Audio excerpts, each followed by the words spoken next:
Good morning, everybody. Buenos dias.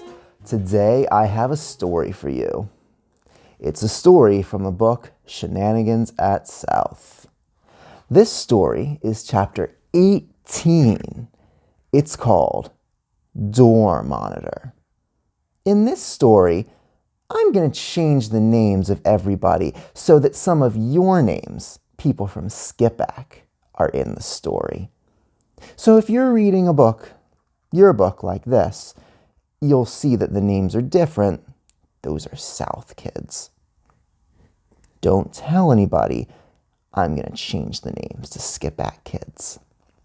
Instead of Mrs. Maston, let's make it Miss Diaversa. And, well, when it gets to different kids' names, I'll put in some of your names. I hope you like it.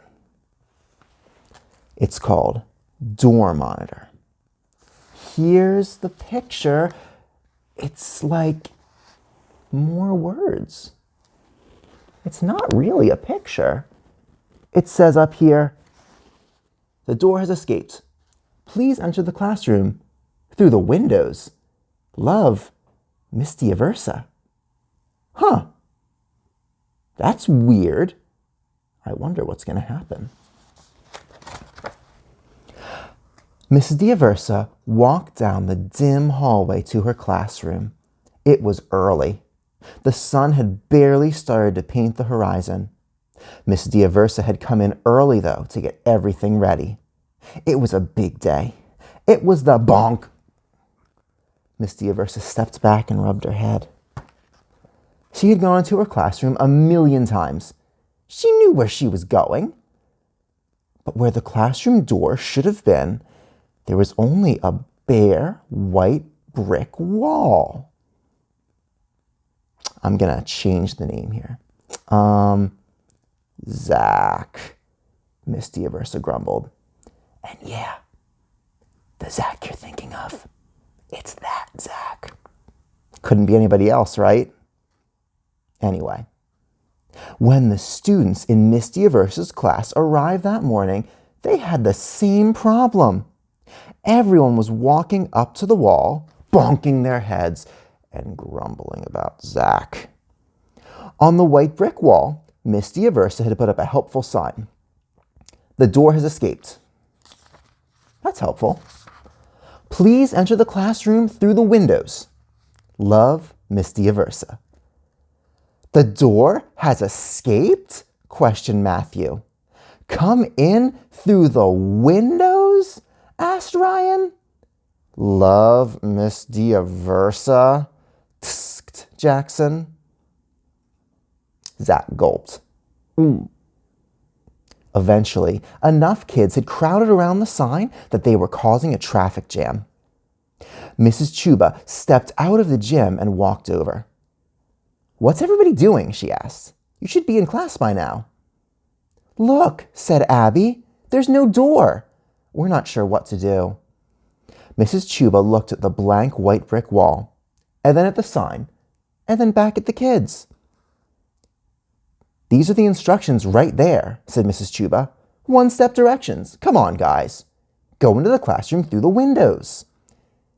"The outside windows?" asked Hannah. "Does her room have any other windows?" Mrs. Chuba asked. She rolled her eyes and went back to the gym. "All right, let's do it," Ryan yelled.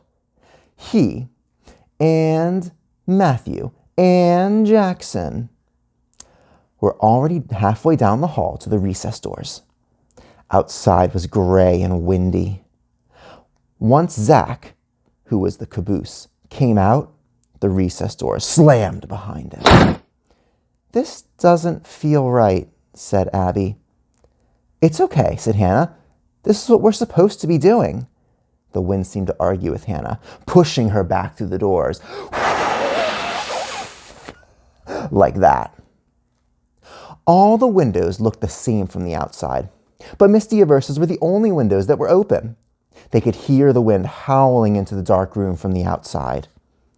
"So, who wants to go first?" asked Ava, stepping backward. "This is weird," said Abby, close to Hannah.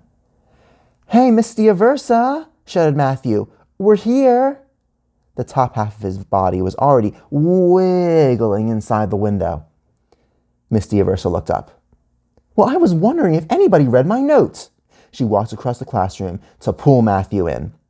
Halfway across, the motion sensor saw her and turned on the lights. "I could mark you all late. Didn't you see my directions?" With Miss Diaversa's help, all of the students got into the classroom through the windows. Zach was bringing up the rear. Miss Diaversa seemed to pull him in extra hard. "Well," Miss Diaversa said between breaths, "I'm so glad everyone could make it today. I know it's unusual not to have a classroom door, but we're already making it work." "What happened to the door?" Matthew called out without raising his hand. "How can a door escape?" Ryan joined in. "Why'd you sign your note, love?" Jackson pretended to gag. Miss Diaversa sighed. Her eyes were steady on Zach. "As you all know by now," she said, "every cycle we choose new classroom jobs, and all those jobs are important." She walked over to the job chart. "Paper passer, line leader, library monitor. But the most important one is door monitor." Zach's name hung off the door monitor tag. "Zach," Miss Diaversa fixed her eyes on him again. "What did I tell you when you picked that job?" "Keep the door closed all the time," Zach croaked. "At all times," corrected Miss Diaversa. "Whenever there isn't someone here to watch them, the doors have to stay closed. If they're not closed securely, they escape." Miss Diaversa threw her arms out to the side. "They escape!" Zach stared at his shoes. The other kids looked at each other and at the empty spot where the door used to be. Everyone had questions. "Hopefully ours is still in the building somewhere," said Miss Diaversa, "though our door always was a smart one." No one knew what to say, although many were still thinking of questions in their heads. "Oh well," said Miss Diaversa. "It's almost time to start." A creaking, scraping sound came from the blank white wall, and as soon as anyone could look over, the door was back. "Hey!" yelled Ava. "Now I can see out to the hallway again." Miss Diaversa leapt over and closed the door. "Ha! We got it," she said through a big smile. The door has always liked when we start music. That's the end of Chapter 18, Door Monitor. I hope you liked it. If it was a funny story, I hope you laughed. If you have an idea for a story you'd like me to read on YouTube, leave me an idea in the comments. I hope you're having a great day. Remember, you can make it a great day. Or not. The choice is yours. Adios!